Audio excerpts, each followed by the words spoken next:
Hello everyone, and welcome to today's webinar, Modern Data Warehousing with Amazon Redshift. When you joined today's webinar, you selected to join either by phone call or your computer audio. If for any reason you would like to change your selection, you can do so by accessing your audio pane in your control panel. Also, from this control panel, you will have the opportunity to submit questions to today's presenters by typing your questions into the questions pane. We will collect these and address them during the Q&A session at the end of today's presentation. If for any reason we could not get to your question, we will attempt to respond to each of you through email. The deck from today's presentation will be available through SlideShare, along with a recording of the webinar within 2 to 3 days at the conclusion of the presentation, so keep an eye out for the email with links to both. My name is Greg Coralla with AWS, and I'll be one of your speakers and moderators for today's webinar. Joining me are Russell Christopher from Tableau, as well as Jason and Ya from Pearsons, who will be going through a case study. The agenda for today is I will be talking a little bit about the state of data warehousing. We'll have a short poll to kind of get a level set on your experience with data warehousing, and then we'll go through an example of Tableau on AWS, as well as hear directly from Pearson on their experience of using Tableau, Amazon Redshift, as well as Matillion for ETL processing. Then we'll provide some useful links in terms of getting started, and then importantly, address your questions at the end. So to start today's webinar, we just had a few questions to understand your background a little bit better and your experience with data warehousing. So we'll give each question a few seconds to respond. So the first question is, what is the current state of your data warehouse? And please select one of the following from the list.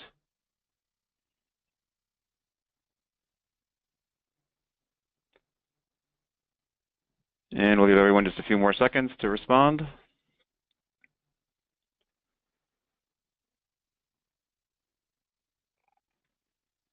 Okay, we can go to the next question. So the next question is, do you use Amazon Redshift and Tableau today? And if you select one of the ones that apply.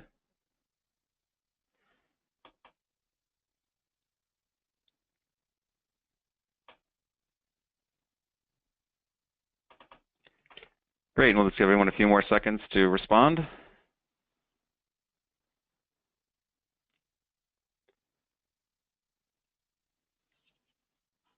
Okay, and then we can go to our third and final question. So how do you transform your data for analytics? If you please select one of the following.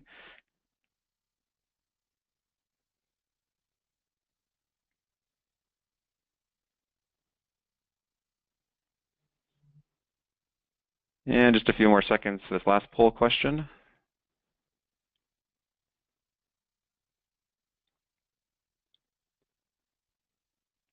Okay, great. Well, thanks for your quick participation in the survey, and we'll move on to the content of the presentation. So first, we just want to level set, and we definitely appreciate your feedback in terms of how you use analytics and data warehousing today. And I think, if we take a look across, the number of customers on Amazon Web Services and through our partners, we see consistently this message that, data continues to grow at an exponential rate.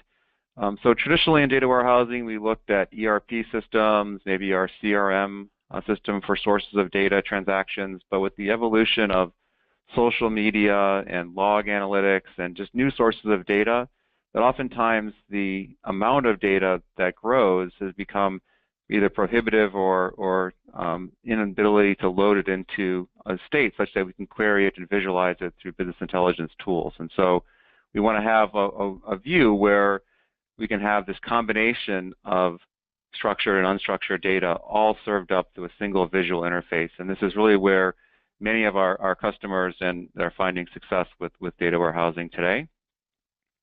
And if you look at a little bit of an expanded view of that, sorry, I went too far ahead of the slide. Some of the challenges in terms of really accessing that, of course, as we mentioned, is exponential data growth, the varying types of data, and the need for data to be analyzed. And so oftentimes we have to make this trade-off versus, what data can we load into the data warehouse for analysis versus the cost versus complexity.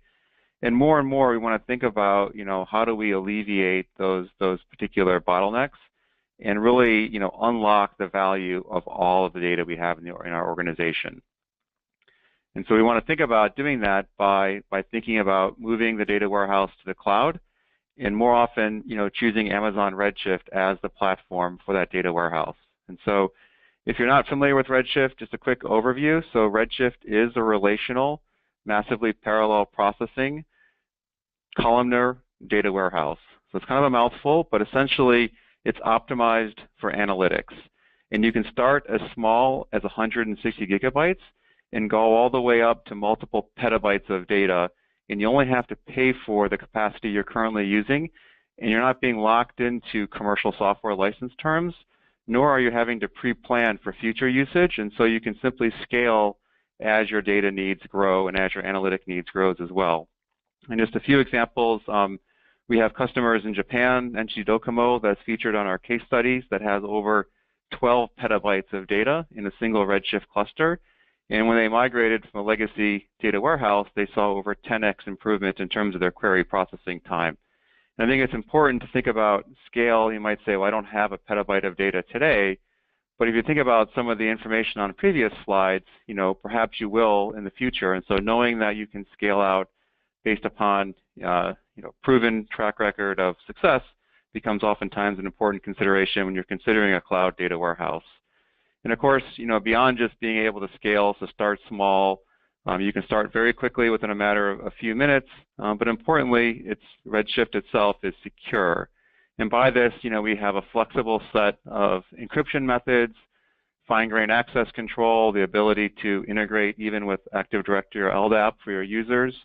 And what this provides is customers like NASDAQ in the United States, or FINRA, this regulator of U.S. financial markets, the confidence to place the most secure and most sensitive data directly in Redshift for analysis with the proper controls and audits in place. And Redshift and AWS have a number of third-party certifications, both in terms of being able to store medical data through HIPAA compliance, as well as part of the U.S. FedRAMP program for federal government agencies to be able to store their data.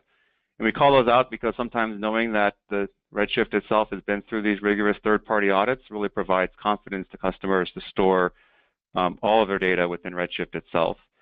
And then importantly, because Redshift is a columnar relational database, it's compatible with a wide variety of data integration and visualization tools, and we'll be highlighting Matillion and Tableau as two of our premier partners that work directly with Redshift.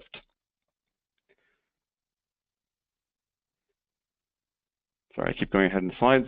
So one piece is that, sometimes we talk about these benefits of Redshift, and we've got customer examples across the spectrum from small data sizes to extremely large data sizes, but yet, sometimes having third-party independent analysis of the data warehousing market can be beneficial when you're making a selection in terms of a data warehouse platform. And so recently, Forrester released its Big Data Warehouse Wave, and actually ranked AWS and Redshift as the leader in the big data warehouse space. And for more details on this report, you can go to our Redshift homepage, and there's a link to download the full report.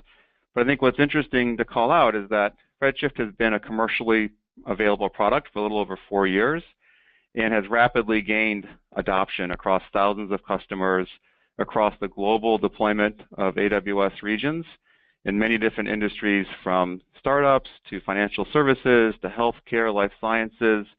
And so this broad adoption, I think, is really validated by independent third-party analysis in terms of the market adoption of Redshift. And so to the extent that you consider these third-party reports valuable for your decision criteria or providing information, you're able to go to the Redshift page and download the full report to provide Forrester's view of the big data warehouse marketplace.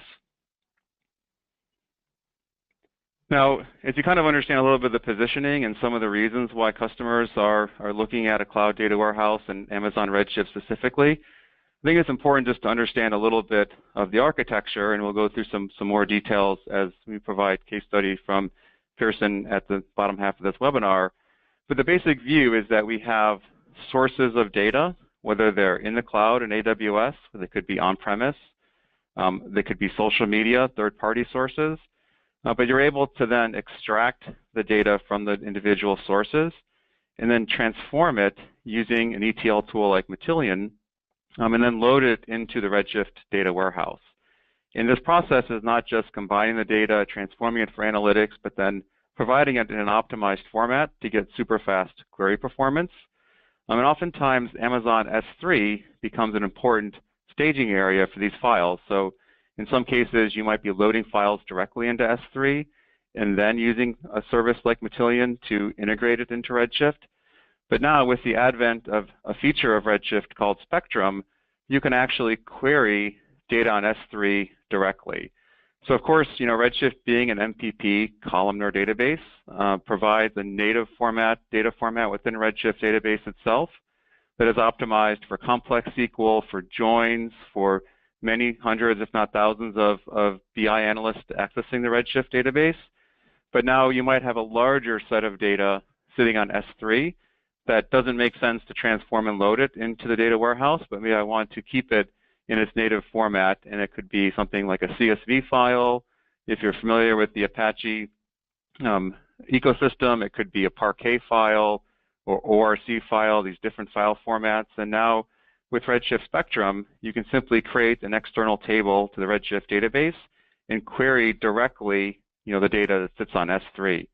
And so not having to make this trade-off between which data I load and which data I analyze is a great feature that's been enhanced with Amazon Redshift Spectrum to enable all the data on S3 to be queried through a single Redshift endpoint. And then for the visualization side, increasingly we see one of the more popular options being Tableau, with a rich set of features that we'll walk through in terms of being able to visualize all of your data as well. When you think about modernizing your data warehouse, oftentimes, an economic discussion comes first in terms of does it make sense to change, and then, a set of architecture patterns to match up your use case to the right selection of services, but then having help in terms of consulting partners to really guide you along this path. And so we have two of the more experienced data warehousing partners, 47 Lining and North Bay, that also can provide help in terms of how I get from my existing architecture to a modern data architecture using Tableau, Redshift, and Matillion. So having done this brief overview of Redshift and the state of data warehousing, I'm next going to turn it over to Russell to go through some features of Tableau itself. Great. Thanks, Greg. I appreciate it. Hi, everyone. I am Russell Christopher. You can see it right there on the slide. Staff product manager here at Tableau. I've been with the company for about 6 years and actually recently relocated back from Singapore, where I led the technical pre-sales team for Southeast Asia. So I'm loving the weather here in Seattle. The summer's great. I'm a little bit concerned about the fall, though. We'll kind of see how that goes. So I'm going to start off by stating the obvious.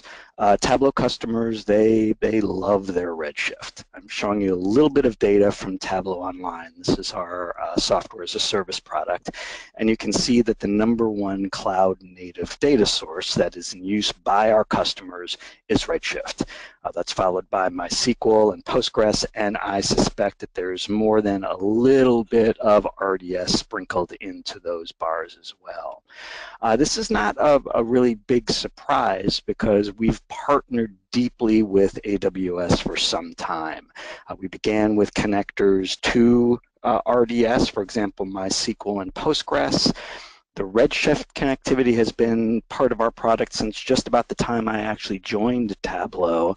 After that, first-class connectors for EMR, Amazon Aurora, Amazon Athena. Really excited to announce, Greg spoke about this previously, we will fully support all of the awesome new Redshift Spectrum functionality beginning in our maintenance release, which hits next month. So you have a lot to look forward to on the Tableau side in that regard. We spend a lot of time sort of thinking about your experience with the combination of both tools. And we thought it would be useful to give you a little bit of learning in that regard. So we'll start off by focusing on Tableau. And I'm going to focus on the last bullet. That's probably my favorite. Simple is good. Regardless of whether you're building a schema out in Redshift or maybe you're actually constructing a dashboard, less is more. And we'll drill into that a little bit more later. Once you have really started implementing lots of Tableau and lots of Redshift, you're going to hit an inflection point.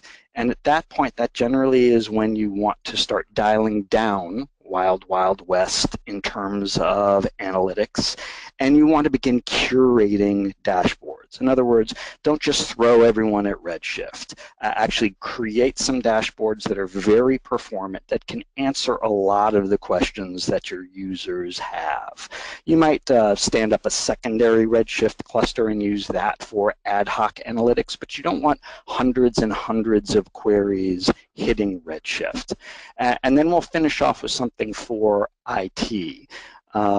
Tableau is really sort of, I guess you could say, a Pied Piper of databases. There are probably lots and lots of data systems, at least databases in your organization that you don't even know exist. They tend to become more visible once you've landed a few copies of Tableau. So leverage that. You can use Tableau to help identify the databases that you have in your org, make sure those suckers are secure, and then begin consolidation efforts. I'm going to drill down into the curated dashboard idea a little bit now. And at the highest level, I'm going to be very technical. This is an ugly dashboard, right? We don't like this dashboard. Drill in a little bit more, and part of the reason we don't like this is that it's firing across all of these filters and the other stuff that you see here, 8 queries at Redshift. Now, for those of you who've worked with Redshift for a little while, you'll know that it's not a high concurrency database. The out-of-the-box settings would allow 5 concurrent queries to execute. So the perceived performance of this dashboard might be a little bit low because we may actually queue some of those queries while we deal with the first 5. We don't want that. On the other side of the equation, we're actually returning too much data. 65,000 rows, 3,000 individual data points, neither of which we really expect our users to scroll through and eyeball. So don't return all of that data to the client. Instead, what we'd like you to do is use guided analytics. And here's an example of the way that would look. We're going to begin with a more basic dashboard. It's firing only 4 queries. And you can see that the information here is also highly aggregated. We are not returning thousands and thousands of rows to the client. In fact, the way this is built, it's going to allow us to maybe use aggregate tables and different ways of answering these questions that are cheaper than what we had to do in the previous example. I can still drill down in this. If I'm interested in something, I can allow a user to click on it and we'll launch additional dashboards, for example, loans by sector. And we can continue that exploration and drilling till we get down to the leaf level of the data. We force the users through a process to get to the leaf level of the data rather than just dumping it all to them right up front. That is guided analytics. The payoff of something like this is right here. 35 seconds versus 4.3 seconds. Now your mileage, of course, will vary. This data is actually sitting in Postgres via Redshift. That can make a difference. But there are actually some opportunities for performance tuning that could drive that 4-second number way, way down. So we've talked a little bit about Tableau. I'm going to shift gears a tiny bit and focus more on Redshift now. So when you're in a Tableau and you're building things out, you really want to design with Redshift in mind. Redshift and AWS have done a great job coming up with best practices, getting those on paper that you can see on the website. Use that information. Just like you wouldn't design a table with joins without putting indexes on those columns, or at least normally you wouldn't, you don't want to do the same thing with Redshift. In other words, you want to put a distribution key generally on your tables, and you want to use sort keys in your tables. A great example of sort keys, let's say a date column in a table, if I happen to base a filter on that date column using Tableau, I'm going to have a really, really performant filter. So a key takeaway I would say here is where you have a sort key in Redshift, consider a filter in Tableau, and when you have fields in Tableau that you need to filter on, they become candidates for sort keys in Redshift. The final bullet really gets into aggregation and sort of tips and tricks to accelerate performance. I already touched on aggregation tables. For example, in the previous slide, when you saw the aggregated time series, loan by time, it's that single line. That question can easily be satisfied by an aggregate table that maybe doesn't even live in Redshift, or if it does live in Redshift, it's much, much quicker to answer it based off of aggregated data. So think in those terms. You also may be aware of something called the Tableau Data Extract. It's part of the Tableau product. Many, if not most, of our big Redshift users follow a design pattern where they will shave or carve off slices of their Redshift data into these TDE files, which sometimes are aggregated or sometimes they're just subject matter specific.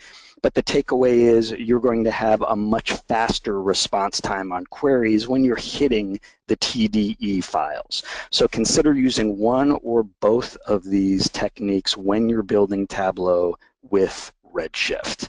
Okay, so I have some resources for you. A white paper. We're actually just about to release a second revision of this. It's a little bit of a mouthful.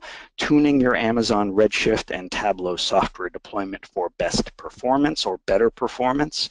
The second one is arguably my favorite, and it's just old school. This is a page in the Tableau website. You can find it by searching on using Tableau and Amazon Redshift together. And this page is essentially a clearinghouse for interesting and useful information when you're dealing with both Tableau and Redshift. The third bullet is brand new.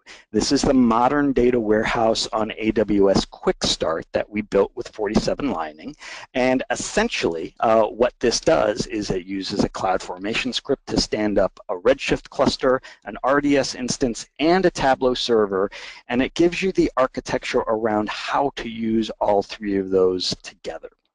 Finally, if you're more interested in just Tableau Server in a vacuum, the AWS Quick Start for Tableau Server on AWS may be interesting to you. It again is a CloudFormation template that will stand up a Tableau cluster that is both highly available and secure.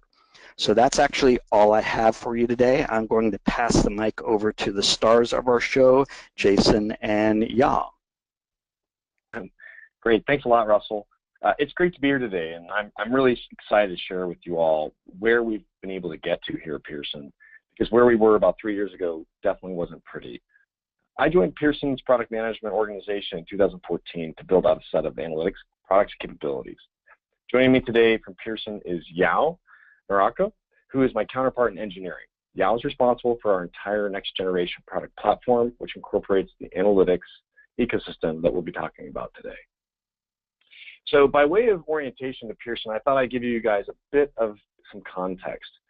Pearson actually began as a construction company back in the mid-1800s. In 1844, Samuel Pearson, a laborer, decided to start his own construction company. By the early 1900s, he had constructed the Blackwell Tunnel under the River Thames in London, the Halifax Dry Dock in Canada, the East River Railway tunnels in New York City, the Mexican Grand Canal that drained Mexico City, and railways and harbors around the world, just to name a few. But in the 20s, we transitioned to publishing, and we've remained there since. In the 1950s, we purchased the Financial Times newspaper and 50% share in The Economist to broaden our readership. However, in the late 1990s, Pearson acquired a number of textbook companies, and then we merged those into our own educational unit to form Pearson Education. And since then, Pearson has begun honing its focus on learning. And so you've seen in the news, we've parted ways with the Financial Times as well as The Economist to focus really on the learner and the learner experience. Pearson represents about just north of 40% market share in higher education, and knows that it has a clear responsibility for creating high quality content and experiences for our learners. Pearson really is the world's learning company with an expertise in educational courseware and assessment. So all of you out there who have been learners, you've likely touched a Pearson product in one way or another. We also, as we do that, we power this with technology, and this is part of what we're going to be talking about today. And honestly, our mission really is to help people make progress through access to better learning. So one thing I wanted to also briefly touch on is, isn't publishing print? And for all of us, as we all know, as we've been reading on our Kindles or we've been reading in other e-readers, we do more and more on our mobile devices or online. And more of classrooms are moving to the digital ecosystem for their content. And so it's important for Pearson to make that transition into a digital learning experience. And so amidst this, how do we do that? Because it's not just about transforming content from a text or paper to a digital, but rather this really opens up the opportunity to rethink how to best deliver an experience. This is more than just, this is more closely paired to the needs of our learners and continuously adapt as the learners need new capabilities or have opportunities to grow in their educational experience. So we are constantly working on things that will help identify where they're struggling so that way we can pair remedies for them throughout that process. So with that, though, it also brings a set of challenges. I'll call them business objectives. But we need to we need to blend various legacy product data with the next generation product data. Pearson has been in large part, it's been a holding company since the 80s. And so bringing together these different educational units, data was not something that they had actually focused on for quite some time. And so bringing that data together has been one of the challenges that we faced. And in some cases, I'm sure many of you here listening have faced that same challenge in one way or another. So we have millions of learner interactive data as well as outcome data with a growing base of sophisticated customers who need to have better data faster. As you'll see in a minute, we need to move from a complex operating environment to one that would drastically reduce the cycle time from request to delivery of insight.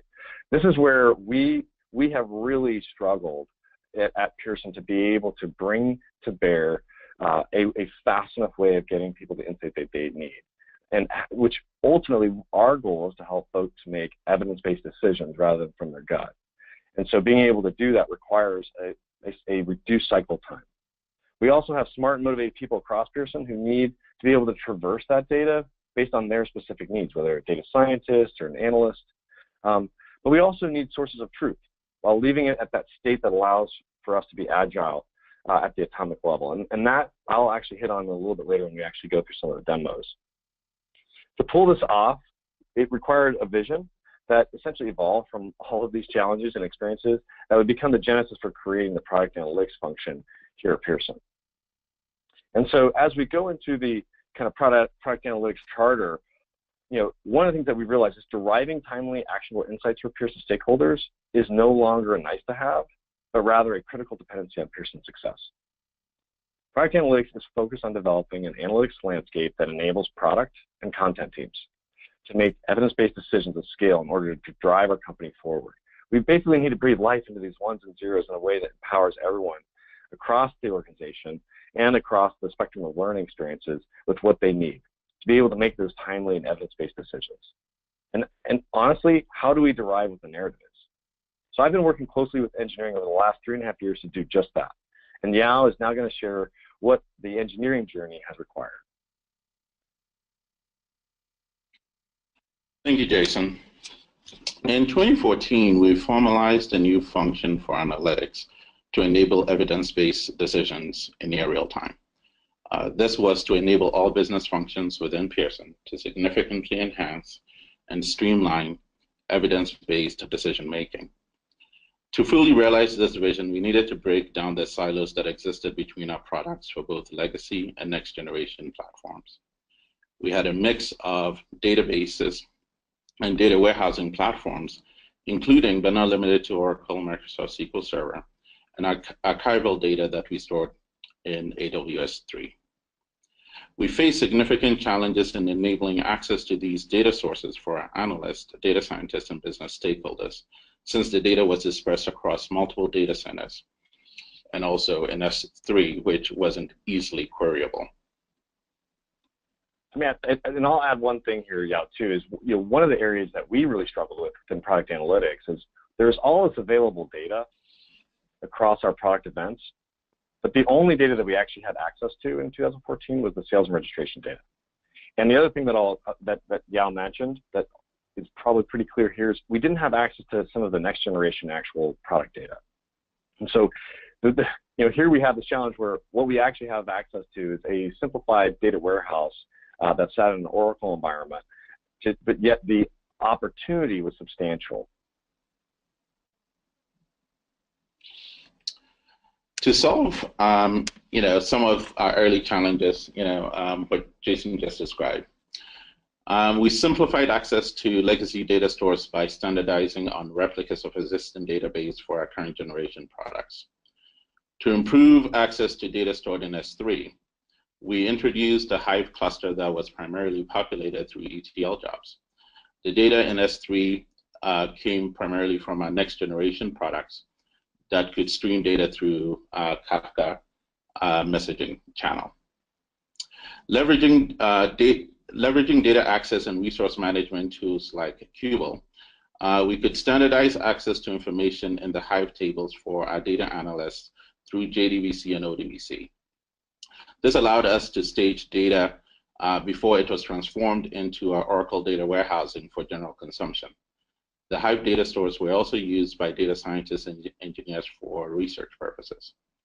Even though this did solve our access issue, it was fairly labor-intensive for our engineering teams, and the query performance that we had, especially for the raw access in Hive, wasn't fast enough for our power users, primarily our product analysts and our data scientists. Around this time as well, a lot of our products enabled more powerful adaptive and real-time analytics features that generated significantly more streamed data into S3. It was becoming evident that at this point, we needed a more performant and cost-effective solution to deal with the increased workload.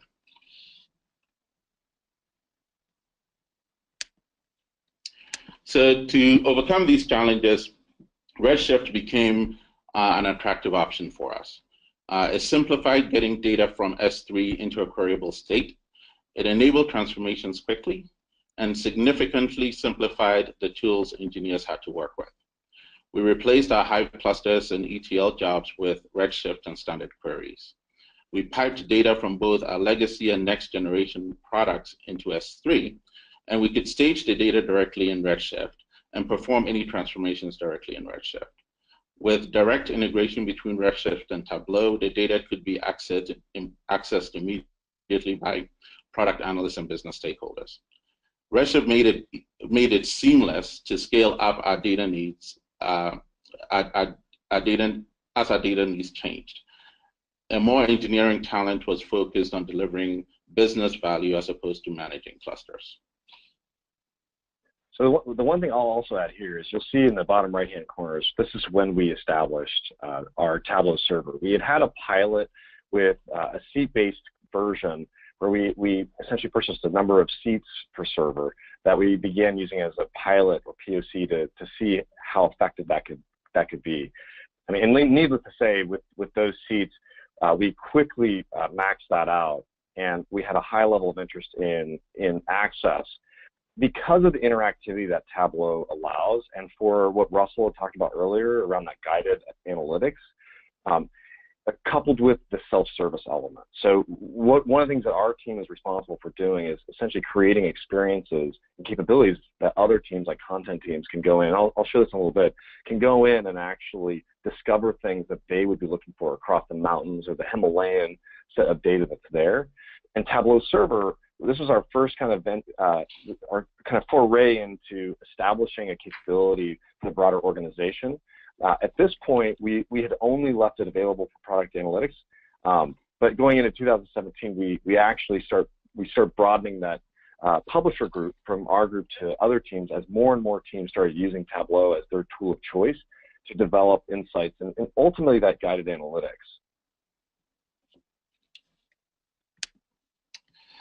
So to pick up on a point or a theme that Russell had mentioned earlier in the presentation, simple is good. So when we look at where we're at today and where we are looking to go in the future, our focus is really to simplify the technology landscape even further, and to simplify how we enable access to both legacy and next generation products with a single set of tools with instant access to information and insights as activities occur real time in our product ecosystem. We've continued to evolve our Redshift-based analytics platform with additional capabilities. The recent introduction of Athena allows direct ability to query S3 files by skipping the load and transform steps, giving our product analysts and our engineers direct access to raw information. We now have data in different stages of curation to satisfy multiple use cases. Our event streaming platform is now powered by Kinesis, which provides us with more real-time stream processing and more intelligent routing capabilities. So the same event stream can serve multiple use cases from analytics to predictive and adaptive. We've enabled our analytics capabilities to effectively and efficiently scale as our data needs and our user community grows. Thanks a lot, Yao. I think one of the other things that I want to emphasize here is one of the ways that Yao and team have built out the ecosystem is in a modular way. One of the things that you'll have noticed as we've walked through these slides is we've had to transition from different technologies along the way. More recently, we've added Athena, and this has been one of these high value from our standpoint, as it does drive great ability for reducing costs, while also Redshift being that place where we can drive high performance. And so one of the things I also want to note is the way in which that we're interacting, which Russell had mentioned, is we do a lot of data extracts, Tableau specific data extracts that are feeding. But there are cases when we want to do real-time dashboards that we will do a direct connection to Redshift. Depending on the size of the data and those things and the needs of the customer, that's how we'll do that. But the other thing that I want to call out is moving from, like, one of the challenges that we face as an organization by keeping the data in these different silos is that we haven't been able to do a comprehensive, or what I would call a portfolio view of the business. So not only does it limit the business to understand as a portfolio how things perform relative to one another, but it also makes it challenging to understand where do we effectively make changes. And so one of the activities that we've spent a lot of time on, not only in establishing the next-gen platform, but is to bring in that legacy data from the legacy product data. By the way, we call it legacy product because we are building a next-generation platform for how we deliver education and deliver learning. But these products still are, they would be those products like MyLabs and Mastering, where we have millions and millions of learners each day on these platforms doing their homework, and as well as doing reading and such. And as well as being able to collect third-party data, bringing that into a place where we can commingle and create a common schema across those similar attributes across each environment, which, again, by the way, in the background, we're talking about, one platform has an Oracle background, another has a MySQL background. So for getting started, there's some resources we just wanted to make you aware of. So one of the items that we oftentimes see is this idea of data warehousing modernization oftentimes implies that you have existing, data warehouse either on-premise or running on EC2 today. And we do get questions about how do I move from my existing data warehouse into Redshift. And of course, Redshift being its own database, its own data warehouse, it does have a few things you need to make sure in terms of sort keys, distribution keys, but in terms of infrastructure, so we automatically monitor and manage the infrastructure for you.